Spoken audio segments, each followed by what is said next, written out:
मध्य प्रदेश के रीवा जिले की नई भर्ती में आप सभी का स्वागत है। आज की वीडियो में आपको बताने वाला हूं मध्य प्रदेश के रीवा जिले की एक नई वैकेंसी के बारे में, जो कि है आकांक्षी ब्लॉक फेलो। ये वही भर्ती है जो कि पहले कई जिलों में यहाँ पर निकल चुकी है।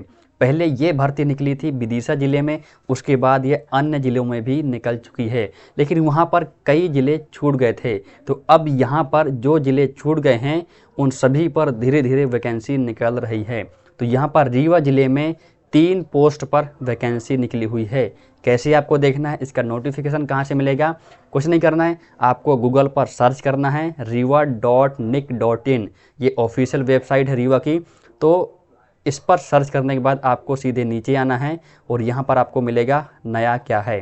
तो यहाँ पर आपको आकांक्षी ब्लॉक फेलो की नियुक्ति की विज्ञप्ति, इस पर आपको क्लिक कर देना है और यहाँ पर आपको PDF देखने को मिल जाएगा। ध्यान देना है कि लास्ट डेट है 10 फरवरी 2024।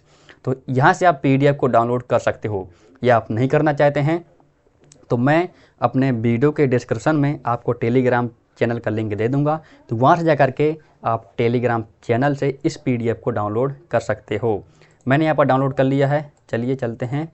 तो यहाँ पर जो सूचना दी हुई है, जो नोटिफिकेशन है, वैकेंसी को छोड़कर यहाँ पर जितनी भी जानकारी आपको दी है कि आपकी शैक्षणिक योग्यता क्या होनी चाहिए, आपकी उम्र क्या होनी चाहिए, आपको कितने साल का एक्सपीरियंस होना चाहिए, सब कुछ मैंने आपको पहले वाली वीडियो में बता दिया था।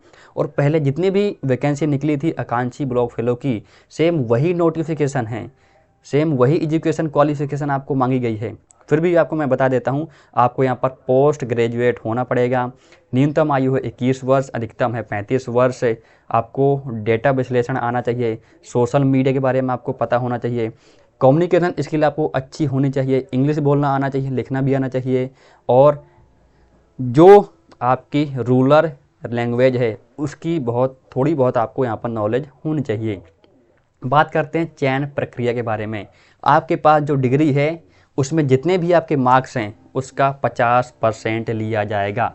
मान लो आपकी डिग्री में 90 नंबर हैं, तो 90 नंबर का 50% हुआ 45 नंबर, तो 45 नंबर उससे लिए जाएंगे। उसके बाद किसी भी मान्यता प्राप्त संस्थान डेटा विश्लेषण कंप्यूटर शिक्षा में डिग्री ये होगा, तो आपको यहाँ पर 10 नंबर मिल जाएंगे। ठीक है। अगला बात करें हम परियोजना प्रबंधन कौशल से संबंधित कोर्स या कार्य अनुभव, यदि आपको एक्सपीरियंस है किसी काम का तो उसके आपको 5 नंबर मिल जाएंगे। किसी शासकीय या मान्यता प्राप्त विकास संस्था के साथ कार्य करने इंटर्नशिप का अनुभव प्रमाण पत्र, तो आपको 10 नंबर मिल जाएंगे। यहाँ पर भी ध्यान देने वाली बात है, 6 से 1 वर्ष तक 3 अंक, 1 से 3 वर्ष तक 5 अंक, 3 से 5 वर्ष 7 अंक। ये आपको ध्यान देना है कि यदि आपने ज़्यादा टाइम में किया है तो आपको ज़्यादा अंक मिलेंगे, कम टाइम में किया है तो आपको कम नंबर यहाँ पर मिलने वाले हैं। ठीक है। यदि आपने 1-2 महीने किया है तो आप भूल जाओ कि आपको कोई नंबर नहीं मिलने वाले हैं। ठीक है। अगला पूछा है यहाँ पर, आप मध्य प्रदेश के निवासी होने चाहिए। साक्षात्कार, यदि आप मध्य प्रदेश के निवासी हैं तो आपको 10 नंबर मिल जाएंगे। साक्षात्कार इंटरव्यू के आपको यहाँ पर 15 नंबर मिलने वाले हैं, जो टोटल बनेगा 100 नंबर का यहाँ पर टोटल हो गया। जितने ज़्यादा आपके नंबर होंगे आपको इंटरव्यू के चांस आपके यहाँ पर बढ़ जाएंगे। ठीक है। चयन प्रक्रिया किस तरह से होगा? आवेदन पत्र एप्लीकेशन फॉर्म को आपको प्रस्तुत करना अनिवार्य होगा, और आपको जो एप्लीकेशन फॉर्म नीचे दिया हुआ है मैंने, ये इसी PDF के साथ है, इस फॉर्म को निकालना है, सारी चीज़ें भरनी हैं, और भर करके आपके पास जो जो सर्टिफिकेट हैं, जो डिग्री है, उसकी फ़ोटोकॉपी को अटैच करके आपको ये जो मेल ID दी हुई है, कहाँ गई, यहाँ dmriva@nic.in, इस पर आपको जमा कर देना है, और इसकी लास्ट डेट है 10 फरवरी 2024। ठीक है। अब यहाँ पर जब आप अपना फॉर्म ईमेल कर दोगे तो उनके पास ये फॉर्म पहुँच जाएगा। इसके बाद जो 10 तारीख के बाद यहाँ पर एक वरीयता सूची तैयार की जाएगी। जितने लोगों ने भी यहाँ पर मेल किया है उन सभी को देखा जाएगा और उनके अनुसार एक सूची तैयार की जाएगी। उसके उपरांत यदि किसी को आपत्ति है तो वो अपनी आपत्ति भी जाहिर कर सकता है। आपत्ति कैसे करेंगे? तो जब आपको वहाँ पर सूचना दे दी जाएगी ईमेल के थ्रू या मोबाइल नंबर के थ्रू, आपको बता दिया जाएगा जब ये सूची जारी होगी। तो सूची जारी होने के बाद आप आपत्ति जाहिर कर सकते हो। आपत्ति का निराकरण होने के बाद फिर यहाँ पर फाइनल सूची तैयार की जाएगी, और उस फाइनल सूची में आपको दिखाया जाएगा कि सबसे ज़्यादा नंबर किसके हैं, तो उसको टॉप पर रखा जाएगा। जैसे कि विदिशा की एक लिस्ट थी, ये आपको मैं दिखा देता हूँ। ये जैसे इनके सुरेंद्र कुमार सचन, इनके सबसे ज़्यादा नंबर थे 69.89, सबसे ज़्यादा नंबर हैं। तो इसी हिसाब से सूची यहाँ पर तैयार की जाएगी और यहाँ पर आपको बता दिया जाएगा कि आपकी कौन सी डिग्री है, कितने नंबर मिले हैं, एक्सपीरियंस है उसके कितने नंबर मिले हैं, सर्टिफिकेट है उसके कितने नंबर मिले हैं, सब कुछ यहाँ पर आपको बता दिया जाएगा।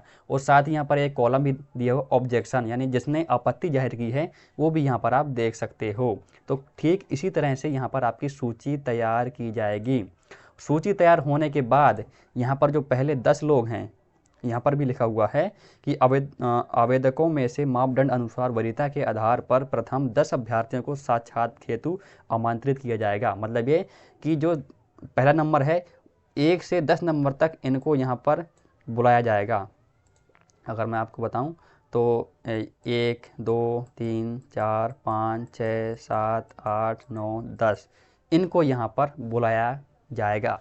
ये विदिशा की सूची है तो इनका ऑलरेडी मेरे हिसाब से यहाँ पर इंटरव्यू हो चुका होगा। तो यहाँ पर लास्ट डेट है 10 फरवरी। 10 फरवरी तक ही आप अपना फॉर्म सबमिट कर सकते हो। उसके बाद सूची जारी होगी, फिर आपको इंटरव्यू के लिए बुलाया जाएगा। वो आपको मोबाइल नंबर और ईमेल के थ्रू पता चल जाएगा।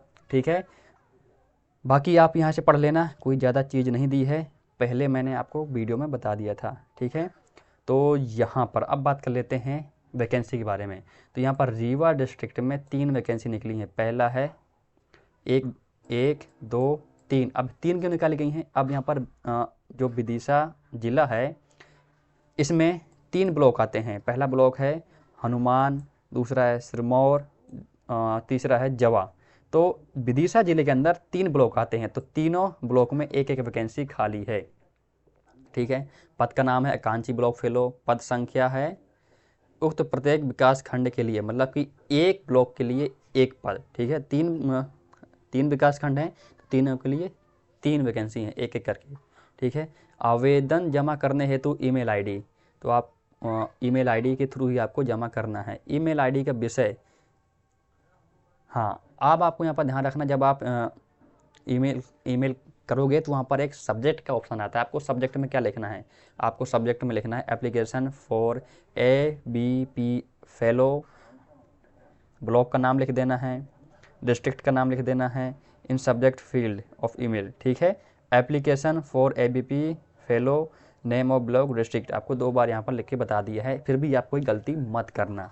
ठीक है, अब जो आप फॉर्म भरोगे उसके साथ आपने जितने सर्टिफिकेट के आपके पास सर्टिफिकेट हैं, एक्सपीरियंस सर्टिफिकेट है, आपको लगता है कि इससे आपको नंबर मिल जाएंगे, तो वो सर्टिफिकेट आपको ज़रूर वहाँ पर अटैच करने हैं। और उन सर्टिफिकेट को जो नंबर होंगे, आई थिंक यहाँ पर भी आपको मेंशन करना होगा कि हाई स्कूल किया आपने, हाई सेकेंडरी किया, ग्रेजुएट किया, पोस्ट ग्रेजुएट किया, अदर क्वालिफिकेशन है, ये सब चीज़ें आपको यहाँ पर भरनी पड़ेंगी। आप फॉर्म एक बार चेक कर लेना। इसके बाद भाई सैलरी कितनी मिलेगी? सैलरी यहाँ पर आपको मिलने वाली है 55,000 रुपये की सैलरी यहाँ पर आपको मिलने वाली है, तो काफ़ी अच्छी पोस्ट है। ठीक है, अब ये रहा यहाँ पर फॉर्म कैसे भरना है? भाई इतने होशियार तो आप सभी लोग होंगे ही कि फॉर्म कैसे भरा जाता है, तो आप देख लेना। ब्लॉक का नाम लिखना है आपको, डिस्ट्रिक्ट मध्य प्रदेश। ठीक है, नेम ऑफ एप्लीकेंट आपका नाम आ जाएगा, फादर का नाम आ जाएगा, कैटेगरी क्या आपकी, general, OBC, ST SC, date of birth, gender, mobile number, email ID, marital status, आप सिंगल हैं या आपकी शादी हो चुकी है, करंट पोस्टल एड्रेस, अभी आप कहाँ रह रहे हैं, village, block, district, state, pin code. ठीक है, यहाँ तक तो आसान है। ये भी आसान है कि आपकी हाई स्कूल है, डिग्री, सब्जेक्ट, ये आपको यहाँ पर डाल देना है, आसान है। Data analysis, computer proficiency certificate आपके आप डालिए। वर्क एक्सपीरियंस है, डालिए। Certificate related to project management skill और वर्क इंस्टीट्यूशन या ऑर्गेनाइजेशन नेम, आपने जहाँ से प्रोजेक्ट मैनेजमेंट या कोई स्किल सीखी, आपने कहीं काम किया आपने, वो यहाँ पर आप डालिए। कब से कब तक किया, कितने साल हो गए। ठीक है, अब यहाँ पर enclosed total number of document, कितने डॉक्यूमेंट अटैच कर रहे हैं उन सभी की संख्या यहाँ पर आपको लिखनी है। तो पहला तो सर्टिफिकेट हो गया पोस्ट ग्रेजुएट का, डिग्री है 2 हो गए, वर्क एक्सपीरियंस है 3, कोई सर्टिफिकेट है, तो यानी यहाँ पर जितने भी 5 से 10 जितने भी आपके सर्टिफिकेट हो जाते हैं आपको यहाँ पर अटैच कर देना है। डेट डाल देना है, प्लेस डाल देना है और आपको यहाँ पर अपने सिग्नेचर कर देना है और आपका नाम डाल देना है। ठीक है, इतना होने के बाद आपको कुछ नहीं करना है, फॉर्म को आपको स्कैन करना है, सभी की फ़ोटोकॉपी को भी स्कैन करना है और एक PDF को बना करके आपको dm@riva@nic.in इस पर आपको सेंड कर देना है। बस काम ख़त्म आपका। बस इसके बाद आपको इंतज़ार करना है सूची जारी होने का। ठीक है, आई होप कि आपको वीडियो से बहुत कुछ सीखने को मिलेगा। तो मुझे इस चैनल पर सब्सक्राइब करिए और बेल आइकन को ज़रूर क्लिक कर देना। वीडियो पसंद आए तो लाइक करना और कमेंट करके हमें ज़रूर बताना। अब बात कर लेते हैं आपको यहाँ पर सूचना कैसे मिलेगी कि हमारा सिलेक्शन हुआ या रिजेक्ट हुए हैं, सूची कैसे मिलेगी। तो यहीं पर नहीं, यहीं पर ही आपको आना है। नया क्या है, जैसे आपने यहाँ पर PDF डाउनलोड किया है, भर्ती के बारे में आपको पता चला, यहीं पर आपको सूची के बारे में भी पता चल जाएगा। तो इतना ज़्यादा टेंशन नहीं लेना है। ठीक है, तो यहाँ से आपको पता चल जाएगा और मैं भी हूँ ना, तो मैं आपको यहाँ से बताता रहूँगा। टेंशन वाली बात नहीं है। समाचार भी आपको मिल जाएंगे, सूचना, निविदाएँ, सब कुछ यहाँ पर आपको मिल जाएगा कि सूची कब जारी होगी। ठीक है, थैंक यू।